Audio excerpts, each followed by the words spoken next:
Yeah. We back. All black, everything. Come on in, tell a friend. Think this Plight. Big change, many streams. We back with that Miguel Ruiz. Don Miguel Ruiz. Don Miguel Ruiz with the four agreements, y'all. We get into it. Domestication of humans. Think about it. Now, we're just dropping jewels, you gotta pick them up. Sharing information in spurts. That's all we doing.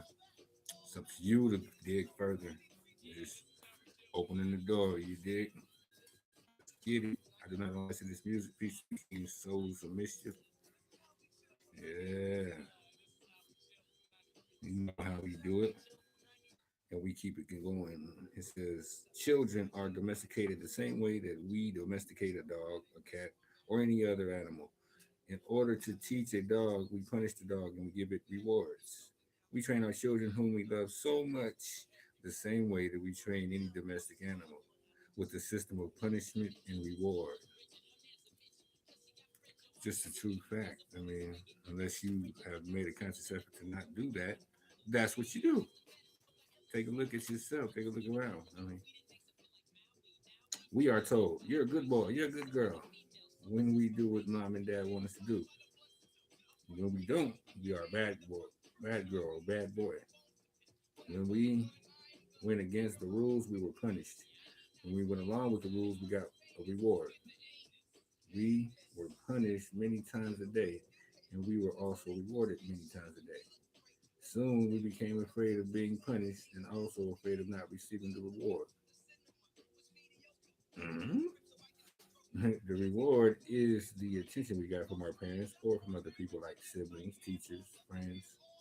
We soon develop a need to hook the other person's attention in order to get the reward. Mhm. The reward feels good. We keep doing what others want us to do in order to get the reward. With the fear of being punished and that fear of not getting the reward, we start pretending to be what we are not. Take off the mask just to please others, just to be good enough for someone else.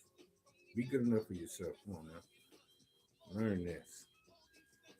We try to please mom and dad. We try to please teachers at school. We try to please the church, and so we start acting.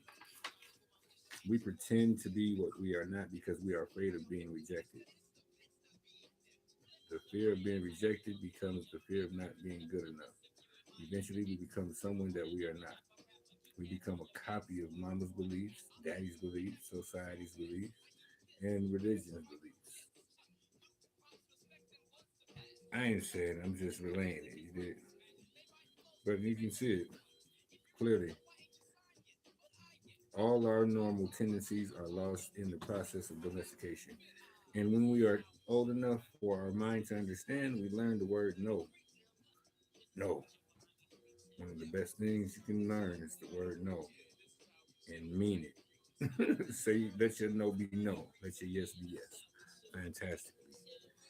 The adults say, don't do this and don't do that. We rebel and say no. We rebel because we are defending our freedom. We want to be ourselves, but we are very little, and the adults are big and strong. After a certain time, we are afraid because we know that every time we do something wrong, we're going to be punished. The domestication is so strong that at a certain point in our lives, we no longer need anyone to domesticate us.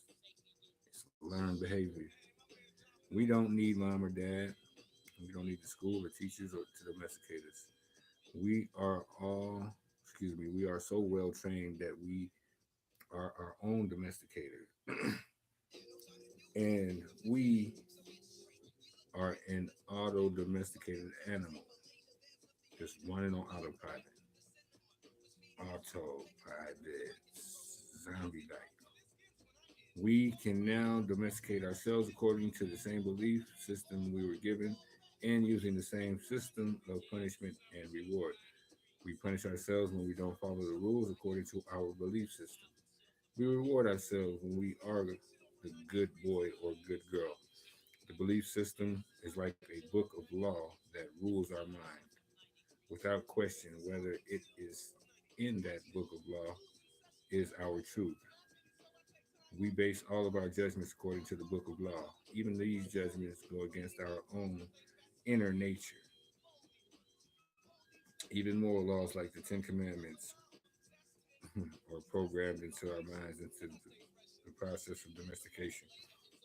One by one, all these agreements go into the book of law, and these agreements rule our dream. There is something in our minds that judges everybody and everything, including the weather, the dog, the cat, everything. The inner judge uses what is in our book of law to judge everything we do and everything we don't do, everything we think and we don't think, everything we feel and don't feel. Everything lives under the tyranny of this judge. Every time we do something that goes against the book of law, the judge says we are guilty. We need to be punished. We should be ashamed. This happens many times a day after, excuse me, many times a day after day, for all the years of our lives. Very, very powerful, very interesting, fascinating to some, perhaps. But take a look at your own situation and others around you, your family members, and you'll come to see, it's the, flat out truth. This is we back with the four agreements. We coming back. All black everything. Think it's Plight. Big dreams, many streams. Appreciate y'all. Thumbs up, like it, share it, subscribe it. Like you hitchhiking, how we do. Mm-hmm. Peace and love.